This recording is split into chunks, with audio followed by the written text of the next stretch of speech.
Today I'm coming to you with an Infernoid deck profile. To start things off, I'm also explaining the cards. So there are the small Infernoids. They range from level 1 to level 4. They banish one Inferno from your hand or your graveyard to special summon them from your hand. They all have effects during their main phase 1. During your main phase 1. And during your opponent's turn, they have the effect that you contribute a monster you control to banish a card of the opponent's graveyard. So starting off, for Permanence, I'm playing 2 copies. Permanence is, the effect is you target a set card on the field and shuffle it into the deck. Your opponent cannot respond to this effect with the card you targeted. So it's a really good removal against back row. Or against Shadow, you can shuffle back their set monsters, which is really good. Going on with the level 2, Infernoid Antra. Antra has 0 attack on 2000 defense.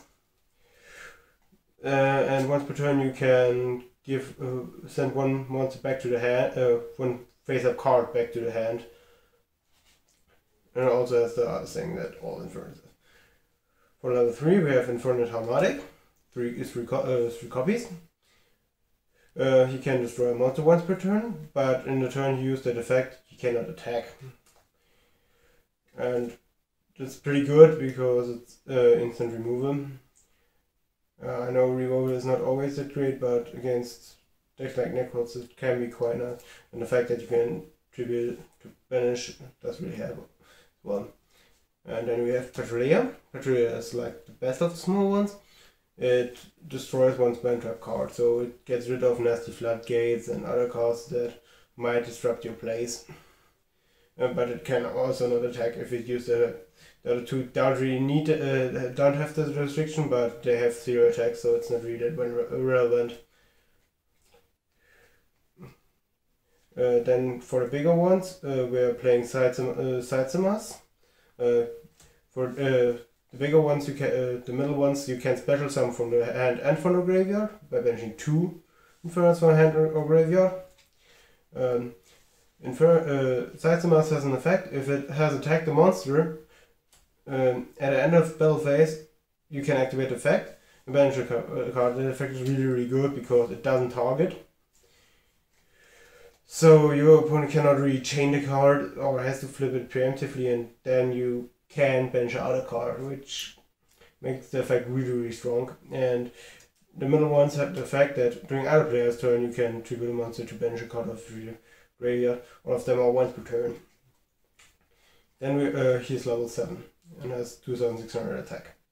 So he can run over pretty good monsters, and you can go into rank 7s. Oh, I forgot to mention the Infernos all have the restriction that to special summon them, the level of rank of all effect monsters on the field, on your side of the field, have to be 8 or lower. So there's restriction to that. A total is level 8 and has 2800 attack points, so it's pretty big, and some decks have a lot of trouble getting over it. The only thing that Necros really has that gets over it is Valkyries. His effect is that if you destroy the monster and it's sent to the graveyard, he can attack once again, which lets you deal a lot of damage and get rid of multiple monsters. Now we come to the boss monsters of the Infernoid. For level 9 we play 2 copies of Infernoid Deviati. You can special it from graveyard and from the hand by banishing 3 Infernoids. When it's summoned, it's Heavy Storm, aside from face-up void card, but I'm not really running any, so it's not really relevant that it has that exception. And as long as it's on the field, during either player's turn, I contribute a monster to negate a monster effect and banish that monster, which stops a lot of annoying plays, like you can negate Valk. The middle ones can also play Valk by attributing the monster that attacked. So against decks that play a lot of back row, that card is really amazing because it resolving if its effect just once is basically like game over. And maybe he did have an effect negation like Veiler, which is entirely useless because you can just chain its effect, banish the Veiler, and then it's off field. Or if you have a middle one on the field, and your opponent tries to negate Deviati, you tribute Deviati away, so it resolves off the field and the negation is not relevant anymore. And since the tributing is cost, your opponent cannot just chain another effect negation like a breakthrough skill to still prevent the effect. And then for the final Infernoid monster we have Infernoid Ununku. When he is summoned, he destroys all other monsters. You can destroy all other monsters on the field, which lets you deal a lot of, gives you the opportunity to attack for a lot of damage. And his effect is to contribute a monster to negate a spell or trap card, or the spell or trap effect, and banish that card. Which is really neat because if you, for example, negate a Necros ritual spell, he cannot search with it because it doesn't hit the graveyard. And the same goes for sacrifice, and also he can get the cards back when it's because it's not destroyed. It's really good against pendulum decks like Kleeport, because their monsters are not going to the extra deck when they're used as a pendulum skill and it's negated, but instead of banished. And then we have the Lightsworn engine. I'm running to Raiden. He's good for a lot of milling, and he's also a tuner, so he enables you a lot of cool plays. Then we have 2 Lumina. We want to have different levels, and Lumina is really amazing in the deck because the middle and Infernoids and the big Infernoids, it doesn't matter whether they are in the hand or in the graveyard, you basically have Lumina effect for free. And then we have Lila, because there are a lot of annoying cards that you can need an out for. And the destruction effect is really good because cards like Vanity's Emptiness fuck the deck really hard. And then we have Aaron Lightsworn Monk for the final monster. Aaron is really good because it's an auto Djinn log, and the Djinn log is really a problem because your deck revolves entirely around special summoning, so you only have the Lightsworn engine to play with under the Djinn log, and so you need that out. And the good thing is you can search it with Charge of the Light Brigade, and you could technically search it for Rhoda, but I'm currently not playing one.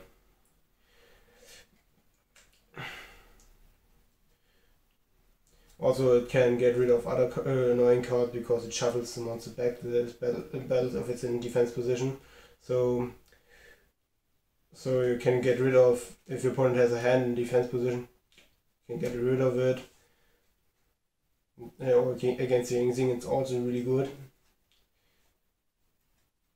And then for continuing with the Lightsworn cards, we have 2 Charge of the Light Brigade, really good card. Getting 3 mills is amazing in the deck. And getting to your Lightsworn engine is really key because being able to search your Lightsworns means that you don't have to play that much, and because of reasoning you don't really want to play that many monsters.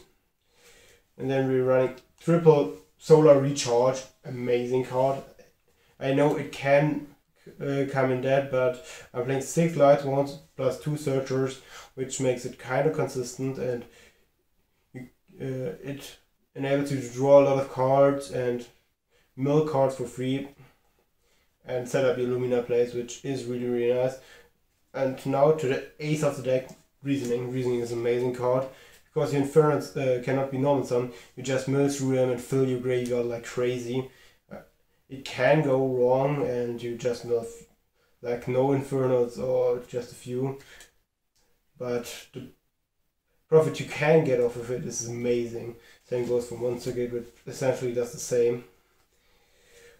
Another amazing card is Burial from a different dimension.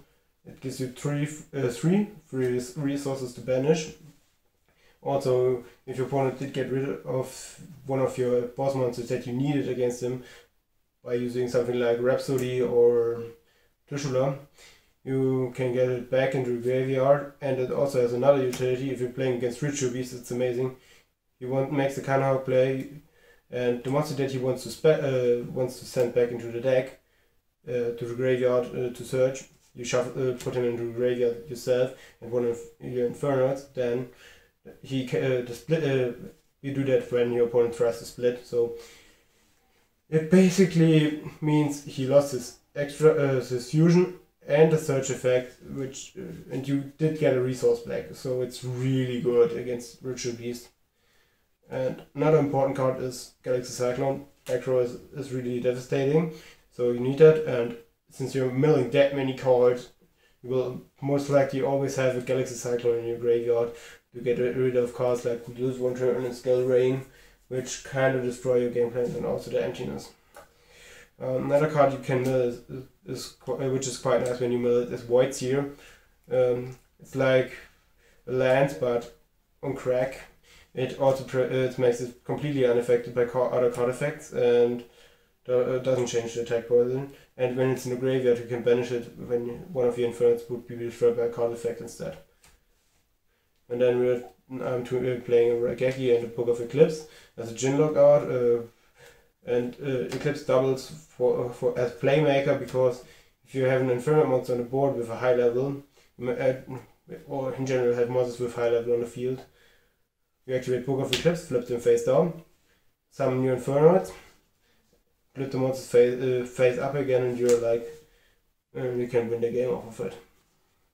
Because sometimes it happens that you have Deviati or Nuko on the field, and you basically cannot do anything else because they are to a higher level. I'm not playing any traps in the deck because it's not really necessary. The traps would all be kind of slow. You can technically play Breakthrough Skill, but I don't really think it's necessarily main deck. Coming to the extra deck, I'm playing Armades. A really nice card. You can get rid of effects, and you can push through against Bulk if you don't really have that many plays. Then we have Gaia Knight, the Force of Earth. You might be wondering why the hell is he playing a card like that. That's because it gets rid of bypasses the restriction of the Infernoid, because it doesn't have effect. So its level, you can reduce your levels by summoning him. And then we're playing Ancient Sacred Wyvern, really good card. It's basically you can OTK with summoning Onuku, destroying all your opponent's monsters, then going Lumina, get Raiden, summon this, push with Onuku, your opponent has 5000 life points, Wyvern goes up to 5-1, attack game. Black Rose Dragon, I think that's fairly obvious why we are playing that.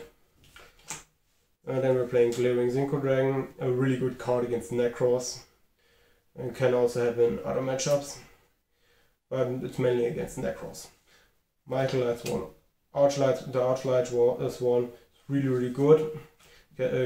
Banishing cards from the field is always nice, and it does mill, and if it's destroyed you can cycle back resources, which can be kind of necessary, because sometimes you mill really hard and you don't have that many resources left in the deck, so you can at least recycle your light swans, and because of that survive and not deck out.